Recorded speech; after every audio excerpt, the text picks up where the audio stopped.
ஆசீர்வதிக்கப்பட்ட இந்த நல்ல நாளுக்காக கர்த்தரை நன்றி நிறைந்ததோடு ஸ்தோத்திரிக்கிறேன். இந்த காலை நேரத்தில் கர்த்தருடைய சன்னிதானத்தில் கூடி கொண்டிருக்கிற நாம் இந்த அருமையான வேத பகுதியை வாசித்து கேட்டோம். மிகவும் பரிட்சயமான ஒரு சங்கீதமாய் காணப்பட்டாலும் காணப்படுகிற வசனங்களை சற்று ஆழமாய் நோக்கி பார்ப்போமானால் அது மிகுந்த ஆசீர்வாதம் நமக்கு அது தருகிறதாய் காணப்படும். இந்த காலையில் கர்த்தரின் இருதயத்தில் வைத்த ஒரு வசனத்தை மட்டும் முன்பாக நான் வைத்து இருக்கும்படியாய் நான் விரும்புகிறேன். 11வது வசனத்தை வாசிப்போம். பூமிக்கு வானம் எவ்வளவு உயரமாக இருக்கிறதோ அவருக்கு பயப்படுகிறவர்கள் மேல் அவருடைய கிருபையும் அவ்வளவு பெரிதாக இருக்கிறது. அருமையான சங்கீதக்காரன் சொல்கிறார், தேவனுடைய கிருபையை குறித்து எழுதப்பட்டிருக்கிறது. நாம் பார்க்கிறோம். வானத்துக்கும் பூமிக்கும் வானத்துக்கும் எவ்வளவு உயரமாக இருக்கிறதோ, பூமிக்கு வானம் எவ்வளவு உயரமாக இருக்கிறதோ அவருக்கு பயப்படுகிற மேல் அவருடைய கிருபையும் அவ்வளவு பெரிதாக இருக்கிறது. எவ்வளவு உயரமாய் காணப்படுகிறது வானம், அதை போல கர்த்தருடைய கிருபை அவருக்கு பயந்தவர்களுக்கு காணப்படுகிறது என்று சங்கீதக்காரனாகிய தாவீது சொல்றார். நமக்கு நன்றாய் தெரியும், தேவனுடைய கிருபை இல்லாதவர்களுக்கு இந்த உலகத்தில் ஜீவிப்பது என்பது கூடாத காரியம். கர்த்தருடைய கிருபை நமக்கு மிக மிக அவசியமாய் காணப்படுகிறது என்பதை நாம் நன்றாய் அறிந்து கொள்ள வேண்டியது. எல்லா சூழ்நிலைகளுக்கும் கர்த்தருடைய கிருபை ஒன்றுதான் தாங்க போதுமானதாய் காணப்படுகிறது. இந்த காலவெளியிலே அந்த கிருபையை குறித்து நான் சில காரியங்களை நான் சொல்லும்படியாக விரும்புகிறேன். கர்த்தர் யாருக்கு கிருபை தருகிறார் என்பது நாம் வாசித்த வசனத்திலேயே நாம் பார்க்கிறோம். எவ்வளவு தூரமாக இருக்கிறதோ அவருக்கு பயப்படுகிறவர்களும் அவருடைய கிருபை இருக்கிறது எழுதப்பட்டது. கர்த்தருக்கு யார் பயப்படுகிறார்களோ அவர்களுக்கு கர்த்தர் என்ன செய்கிறார்? கிருபையை தருகிறவராய் காணப்படுகிறார். நிறைய வசனங்கள் இருக்கிறதுனாலே இந்த காலையில் சுட்டிக்காட்ட நேரம் இல்லை. கர்த்தருக்கு பயப்படுகிறவர்கள் யாரோ அவர்களுக்கு கர்த்தர் தம்முடைய கிருபையை நிச்சயமாய் விளங்கப்படுகிறார். தேவ பயம் என்றால் என்ன? வேதத்தில் நாம் வாசிக்கிறோம், பொல்லாப்புக்கு விலகுவதே கர்த்தருக்கு பயப்படுகிற பயமாய் காணப்படுது. பொல்லாப்புக்கு விலகுவது, பொல்லாப்புக்கு எந்த மனுஷன் விலகி கர்த்தருக்கு உண்மையாய் பயப்படுகிறானோ அவனுக்கு கர்த்தர் என்ன செய்கிறவர்? அவருடைய கிருபையை தருகிறவராய் இருக்கிறார். மாத்திரமல்ல, கர்த்தருடைய வசனத்தை நாம் வாசிக்கும் போது கர்த்தருடைய வசனத்துக்கு நடுங்கிறவன் யாரோ அவனை கர்த்தர் நோக்கி பார்த்து அவனுக்கு தம்முடைய கிருபையை கொடுக்கிறவராய் காணப்படுகிறார். இந்த காலையில் நான் உங்களுக்கு 5 ஒரு சிறிய குறிப்பை மட்டும் நான் சொல்லி நான் கடந்து போக முடியாது விரும்புகிறேன். கர்த்தருடைய கிருபை நம்முடைய வாழ்க்கையில எதை சாதிக்கும், நம்முடைய வாழ்க்கையில செய்கிற கிருபையினுடைய காரியங்கள் என்ன என்பதைத்தான் நான் சொல்லுகிறேன். வசனத்தை வாசிப்போம். முதலாவது நாம் பார்ப்போம் தீத்துவின் புஸ்தகம் 2ஆம் அதிகாரம் 11ஆம் வசனத்தை வாசிப்போம். தீத்துவின் புஸ்தகம் 2ஆம் அதிகாரம் 11ஆவது வசனம். ஏனெனில் எல்லா மனுஷருக்கும் ரட்சிப்பை அளிக்கத்தக்க தேவ கிருபையானது என்னாயிற்று? பிரசன்னமாயிற்று. முதலாவது சொல்லப்படுகிறது, எல்லா மனுஷருக்கும் ரட்சிப்பை அளிக்கத்தக்க தேவ கிருபை என்ன செய்வது? பிரசன்னமாயிற்று. எல்லா மனுஷனும் ரட்சிக்கப்பட வேண்டும் என்பதுதான் தேவனுடைய திருவுள சித்தமாய் காணப்படுகிறது. வேதத்தில் நாம் அதை தெளிவாய் வாசிக்கும் போது அறிந்து கொள்ள முடியும். 1 தீமோத்தேயு 2ஆம் அதிகாரத்தில் நான் வாசிக்கும் போது 4ஆம் வசனம் சொல்கிறது, எல்லா மனுஷனும் ரட்சிக்கப்படவும் சத்தியத்தை அறிகிற அறிவை அடையவும் அவர் எப்படிப்பட்டவர்? சித்தமுள்ளவராய் இருக்கிறார். எல்லா மனுஷரும். அதனால்தான் நான் வசனத்தில் வாசிக்கிற 2 பேர் 3:9 ஒருவரும் என்ன செய்யாமல் கெட்டு போகாமல் எல்லாரும் மனம் திரும்ப வேண்டும். ஒரு பாவி என்ன செய்யக்கூடாது? கெட்டு போகக்கூடாது.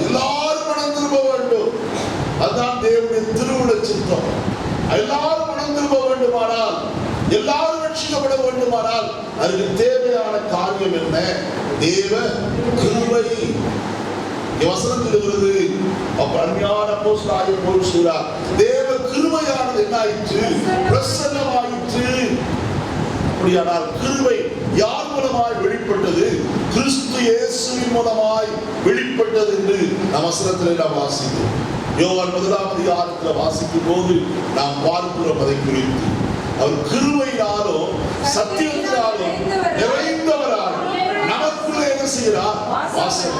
கிருபையின் தேவன் அவர் கிருபையாய் பிரசன்னமானதினாலே, இந்த உலகத்திற்கு வந்ததினாலே எல்லா மனுஷருக்கும் என்ன கிடைத்தது? ரட்சிப்பு கிடைத்தது. எபேசியர் 2ஆம் அதிகாரம் 8ஆம் வசனத்தை வாசிப்போமானால் அங்கு புரியும் நமக்கு. வசனம் இப்படியாய் சொல்கிறது, கிருபையினாலே விசுவாசத்தை கொண்டு ரட்சிக்கப்பட்டீர்கள். இது உங்களால் உண்டானதல்ல, இது தேவனுடைய கிருபையினாலே விசுவாசத்தை கொண்டு நீங்கள் என்ன செய்தீர்கள்? ரட்சிக்கப்பட்டீர்கள். அப்ப கிருபை எவ்வளவு அவசியம் ஒரு மனுஷனுடைய ரட்சிப்புக்கு. கிருபை என்று சொல்லும் போது தகுதியில்லாத ஒரு மனுஷனுக்கு காட்டப்படுகிற ஒரு அன்பு அல்லது ஒரு செயல், அதுதான் கிருபையாய் காணப்படுகிறது. தகுதியற்றவர்களாய் இருந்தோம், அதை அநிமிதமாய் சொல்கிறேன். நாம் பலரற்றவர்களாய் இருந்த போது குறித்த காலத்தில் கிறிஸ்து நமக்காக மரித்ததினாலே தேவனுடைய அன்பு என்ன செய்யப்பட்டிருக்கிறது? வெளிப்படுத்தப்பட்டிருக்கிறது. நாம் அக்கிரமக்காரராய் இருந்த போது கிறிஸ்து மரித்தார். நாம் பாவிகளாய் இருந்த போது கிறிஸ்து நமக்காய் மரித்தார். நாம் ரட்சிக்கப்படுவதற்கு யாதொரு தகுதியும் இல்லை. ஆனால் தகுதியற்ற நம்மை தேவனுடைய கிருபை என்ன செய்தது?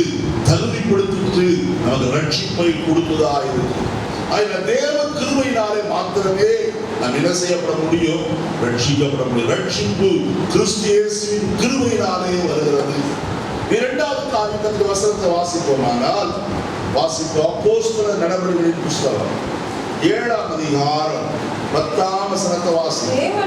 தேவனோ அவனுடைய கூட இருந்து எல்லா உபத்திரவங்களிலும் அவனை விடுவித்து எகிப்தின் ராஜாவாகிய பார்வோனின் சமூகத்திலே அவனுக்கு கிருபையையும் ஞானத்தையும் அருளினார்.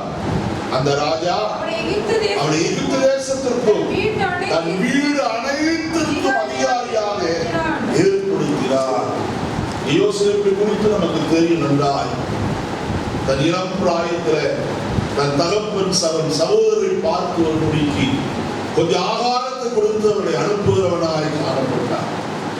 சகோதரை பார்க்கும்படியாய் கடந்து போனவனுடைய வாழ்க்கையிலே, ஆகாரம் கொடுத்தவனுடைய வாழ்க்கையிலே ஒரு எதிர்பாராத திருப்பம் ஏற்பட்டது. அவனை பிடித்து கட்டி குழிக்குள்ளே போட்டார். பின்பு அவனை எடுத்து மீதியான் தேசத்து வியாபாரிகளிடத்தில் விற்று போட்டது நமக்கு நன்றாயிற்று. அப்படி அவன் எகிப்தில் கடந்து போய் போத்துவார் வீட்டிலே அவன் ஒரு வேலைக்காரனாய் காணப்பட்டான். அதுக்கு பிறகு சிறைச்சாலைக்கு பொழுது நமக்கு தெரியும்.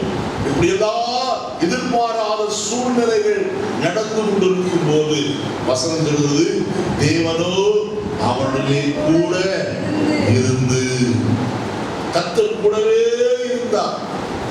கூட இருந்து தம்முடைய கிருபையினாலே அவனை கர்த்தர் என்ன செய்தாராம்? உயர்த்துகிறவராய் காணப்பட்டார். பார்வோனின் சமூகத்திலே அவன் எகிப்து தேசம் முழுமைக்கும் அவன் வீடு அனைத்திற்கும் கர்த்தர் அவனை மாற்றினார். அதிகாரியாய் உயர்ந்த பிரதம பதவியிலே கர்த்தர் உயர்த்துகிறவராய் காணப்பட்டார். காலையிலே தேவ கிருபை கொண்டுதான் நாம் என்ன செய்யும்? உயர்த்த போதுமான. நாம் உயர்த்தப்பட வேண்டுமானால் தேவ கிருபையை சார்ந்திருக்க வேண்டும். நம்முடைய உயர்வெல்லாம் தேவனாலே மாத்திரமே வருகிறது. வசனத்தில் நாம் வாசிப்போமானால் அப்போஸ்தலனாகிய பேதுரு சொல்கிறார், ஏற்ற காலத்தில் தேவன் உங்களை உயர்த்தும்படிக்கு அவருடைய பலத்த கரத்துக்குள்ளே செய்கிறேன். அவர்தான் நம்மை உயர்த்துகிறவர். ஏற்ற வேளையிலே அவர் நம்மை உயர்த்துவார். அவருடைய கடிகாரம் ஒரு நாள் பிந்தி போகாது, முந்தியும் போகாது. சரியாய் குறித்த காலத்தில் குறித்த நேரத்தில் தேவன் எல்லாவற்றையும் செய்கிற தேவனாய் காணப்படுகிறார். முதலாவது பார்த்தோம் ரட்சிப்பு கிருபையினாலே வருகிறது. இரண்டாவது பார்க்கிறோம் உயர்வு அனுபவம் தேவனுடைய கிருபையினாலே வருகிறதாய் காணப்படுகிறது. மூன்றாவது காரியம் வசனத்துல பாருங்க, 2 கொரிந்தியர் 12ஆம் அதிகாரம் 9ஆம் வசனத்தை நான் வாசிப்போம். 2 கொரிந்தியர் 12ஆம் அதிகாரம் 9ஆம் வசனம். அதற்கு அவர், என் கிருபை உனக்கு போதும், உன் பலவீனத்திலே என் பலம் பூரணமாய் விளங்கும் என்றார். ஆகையால் கிறிஸ்துவின் வல்லமை என்மேல் தங்கும்படி என் பலவீனங்களை குறித்து நான் மிகவும் சந்தோஷமாய் என்ன செய்கிறேன், மேன்மை பாராட்டுகிறேன். அப்போஸ்தலனாகிய பவுல் தன் சரீரத்தில் கொடுக்கப்பட்டிருந்த முள்ளுக்காக அது தன்னை விட்டு நீக்கும்படிக்கு ஜெபிக்கிறவராய் காணப்பட்டார். ஜெபிக்கும் போதெல்லாம் உனக்கு கிடைத்த ஒரு வார்த்தை, என் கிருபை உனக்கு போதும், உன் பலவீனத்தில் என் பலம் பூரணமாய் என்ன செய்யும், விளங்கும். பலவீனத்தில் தாங்கும் கிருபை நமக்கு கொடுக்கப்படுகிறது. அருமையானவர்களே, நம்முடைய பலவீன நேரங்களிலே தேவ கிருபை ஒன்றுதான் என்ன செய்யும், தாங்க போதுமானது. நேற்று தினத்தில் ஒரு சகோதரி, நான் ஆகாரம் செய்து கொண்டிருந்தேன், கதறி கதறி கதறி கதறி என்னை பார்த்து, ஐயா ஜோம் பண்ணுவேன், ஜோம் பண்ணுவேன். என்னம்மா சாந்தமாய் சொல், காரியம் என்ன, நான் ஜெபிக்கத்தான் இருக்கிறேன். என்ன காரியம்? ஐயா, என் மகளுக்கு பிரசவ நேரம், லேபர் வார்டுல கொண்டு போயிட்டாங்க. அவளுக்கு பிபி அதிகமாக இருக்கிறது, சுகர் அதிகமாக இருக்கிறது, மாத்திரமல்ல வீசிக்கிறது இருக்கிறது, எல்லா காரியங்களும் உச்சத்தில் இருக்கு. பிரசவம் ஆகுமா என்பது தெரியவில்லை. மிகவும் பயந்திருக்கிறோம், எல்லாரும் அழுது கொண்டு இருக்கிறோம். ஐயா, நீங்க தான் ஜோம். நான் சொன்ன அமைதியா, முதல்ல கொஞ்சம் அமைதியா, பயப்பட வேண்டிய அவசியம் இல்லை. விசுவாசிக்கிறவன் என்ன செய்ய மாட்டான், பதற மாட்டான். நாம் கர்த்தரை விசுவாசிக்கிறோம், நாம் பதற வேண்டிய அவசியம் இல்லை. கர்த்தருடைய கிருபை அந்த அருமையான மகளை தாங்கும். என்ன பலவீனம் இருந்தாலும் சரி, சுகமா இன்னும் சில மணிக்குள்ள பிரசவம் நேரிடும். அது ஒரு சுகமான பிரசவம், ஆபரேஷன் இல்லாதபடி கர்த்தர் செய்யாதவன். ஜெபிக்கிறேன் சொன்னேன், ஜெபித்து முடித்தாயிற்று, கர்த்தர் சுகமாய் பிரசவிக்கிறார். ஏன் சொல்லுகிறேன், நம்முடைய பலவீனத்தில் தேவ கிருபை என்ன செய்யும், நம்மை தாங்கும். அவருடைய கிருபை ஒன்று மாத்திரம் நமக்கு போதுமானதாக இருக்கு. அந்த தாங்கும் கிருபையை நாம் பற்றிக் கொள்ள கடனாளிகளாய் காணப்படும். 4வது கிருபையை குறித்து உங்களுக்கு சொல்லுகிறேன். கிருபை எதற்கு தேவை? ஆதியாகமத்தின் புஸ்தகம் 6ஆம் அதிகாரம் 8வது வசனத்துக்குள்ள கடந்து வருவோம். ஆதியாகமம் 6ஆம் அதிகாரம் 8வது வசனம். நோவாவுக்கோ கர்த்தருடைய கண்களில் கிருபை கிடைத்தது, தப்புவிக்கும் கிருபை அவனுக்கு கிடைத்தது. அருமையானவர்களே, நோவாவுக்கோ கர்த்தருடைய கண்களில் என்ன கிடைத்ததாம், கிருபை கிடைத்தது. அங்க வசனத்தில் நான் வாசிப்போமானால், நோவாவின் வம்ச வரலாறு. நோவா தன் காலத்தில் இருந்தவர்களுக்குள்ளே நீதிமானும் உத்தமனுமாயிருந்தான். நோவா தேவனோடு என்ன செய்தான், சஞ்சரித்துக் கொண்டிருந்தான். யாருக்கு கர்த்தருடைய கிருபை கிடைக்கிறது? உத்தமனுக்கு கர்த்தருடைய கிருபை கிடைக்கிறது, நீதிமானுக்கு கர்த்தருடைய கிருபை கிடைக்கிறது. தேவனோடு நடக்கிற மனுஷனுக்கு தேவன் தன்னுடைய கிருபையை கொடுக்கிறவராய் காணப்படுகிறார். இந்த நோவாவுக்கு கர்த்தருடைய கிருபை கிடைத்தது எதற்கு தெரியுமா? அந்நாட்களிலே காணப்பட்ட பூமியின் ஜனங்கள் எல்லாரும் கொடியவர்களாய் காணப்பட்டார், மிகுந்த பாவிகளாய் ஜீவித்தார். அவர் நிமித்த பூமியானது எப்படிப்பட்டதாக இருந்தது? சீர்கெட்டதாய் காணப்பட்டது. அக்கிரமம் பெருகி அது சீர்கெட்ட பூமியாய் காணப்பட்டது என்று சொல்லி கர்த்தருடைய வசனம் நான் வாசிக்கும் போது அறிந்து கொள்கிறோம். கர்த்தர் பூமியிலே மனுஷனை பார்த்தார், அந்த மனுஷனுடைய அக்கிரமம் பெருகி காணப்பட்டது. அருமையானவர்களே, இப்படிப்பட்ட சூழ்நிலையை கர்த்தர் அந்த நோவாவுக்கு கிருபை கொடுத்து அந்த நோவா வாசம் பண்ணின பூமியை அழிக்க என்ன செய்தார்? சித்தம் கொண்டவராய் காணப்பட்டார். அதுக்காக நோவாவிடத்தில் சொன்னார், நோவாவே ஒரு பேழை என்ன செய்தார்? அவன் பேழையை உண்டாக்கினார். வசனம் நமக்கு நன்றாக தெரியும். அவனோடு குடும்பமாக 8 பேர் என்ன செய்யப்பட்டார்கள்? காக்கப்பட்டார். இதனாலே உண்டாயிற்று. எபிரேயர் 11ஆம் அதிகாரம் 7வது வசனத்தை வாசிப்போமா? எபிரேயர் 11:7 விசுவாசத்தினாலே நோவா தன் காலத்திலே காணாதவைகளை குறித்து தற்காலத்திலே காணாதவைகளை குறித்து தேவ எச்சரிக்கை பெற்று பயபக்தி உள்ளவனாகி தன் குடும்பத்தை ரட்சிப்பதற்கு வேலையை உண்டு பண்ணினான். அதனாலே அவன் உலகம் ஆக்கினைக்குள்ளானதென்று தீர்த்து விசுவாசத்தினால் உண்டாகும் நீதிக்கு சுதந்திரவாதியானான். வசனத்தில் சொல்லப்பட்டிருக்கிறது, நான் கர்த்தருடைய வார்த்தையை கீழ்ப்படிந்து வேலையை என்ன செய்தார்? உண்டு பண்ணினார். வசனத்தில் எழுதுறதுக்கு பாருங்க, 2 பேதுரு 2:5 வசனத்தை வாசிங்க. பூர்வ உலகத்தையும் தப்ப விடாமல் நீதியை பிரசங்கித்தவனாகிய நோவா முதலான 8 பேரை காப்பாற்றி அவபக்தி உள்ளவர்கள் நிறைந்த உலகத்திலே ஜலப்பிரளயத்தை அவர் என்ன செய்தார்? வரப்பண்ணினார். வசனம் சொல்கிறது, பூர்வ உலகத்தை அவர் என்ன செய்யல? தப்ப விடவே இல்லை. நீதியை பிரசங்கித்தவனாகிய நோவா முதலான 8 பேரை அவர் என்ன செய்து காப்பாற்றி, தேவ கிருபைதான் நோவாவை என்ன செய்தது? காத்தது, அழிவுக்கு தப்புவித்தது, ரட்சித்தது, மீட்டுக் கொண்டது என்று சொன்னால் விதையாகிறார். இந்த காலவெளியிலே நம்மையும் தப்புவிக்கும் தேவ கிருபை ஒன்று உண்டு. அந்த கிருபையை சார்ந்து கொள்வோம். கடைசி 5வது ஒரு கிருபை நமக்கு வேண்டும். எதற்கு? 2 கொரிந்தியர் 8ஆம் அதிகாரம் முதல் வசனத்தை வாசிப்போம். 2 கொரிந்தியர் 8ஆம் அதிகாரம். அன்றியும் சகோதரரே, மக்கதோனியா நாட்டு சபைகளுக்கு தேவன் கிருபை அளித்த உங்களுக்கு அறிவிக்கிறோம். தேவன் அளித்த கிருபையை உங்களுக்கு நாங்கள் என்ன செய்கிறோம்? அறிவிக்கிறோம். மக்கதோனியா நாட்டு சபைக்கு தேவன் கிருபையை தாராளமாய் கொடுத்திருந்தார். என்ன கிருபை? அடுத்த வசனத்துல பாருங்க, அவர்கள் மிகுந்த உபத்திரவத்தினால் சோதிக்கப்படுகிறார்கள். கொடிய தரித்திரமுடையவர்களாக இருந்தோம். தங்கள் பரிபூர்ண சந்தோஷத்தினாலே மிகுந்த உதாரத்துவமாக என்ன செய்தார்கள்? கர்த்தருக்கு கொடுத்தார். கர்த்தருக்கு கொடுக்கும் கிருபை அவர்களுக்கு காணப்பட்டது. அவர்கள் எப்படிப்பட்டவர்கள்? அவர்கள் மிகவும் ஐஸ்வர்யவான்கள். ஆபிரகாமுடைய ஐஸ்வர்யம் பூமி எவ்விதமாய் தாங்கக்கூடாதோ அவ்வளவு ஐஸ்வர்யவான்கள். அப்படியே எழுதப்பட்டிருக்கிறது? இல்லை. அவர் கொடிய தரித்திரமுடையவர்களாய் காணப்பட்டார். ஆண்டவராகிய இயேசு கிறிஸ்து ஓமையில் சொன்னாரே, ஒரு ஊர்ல ஒரு ஐஸ்வர்யவான் இருந்தான்.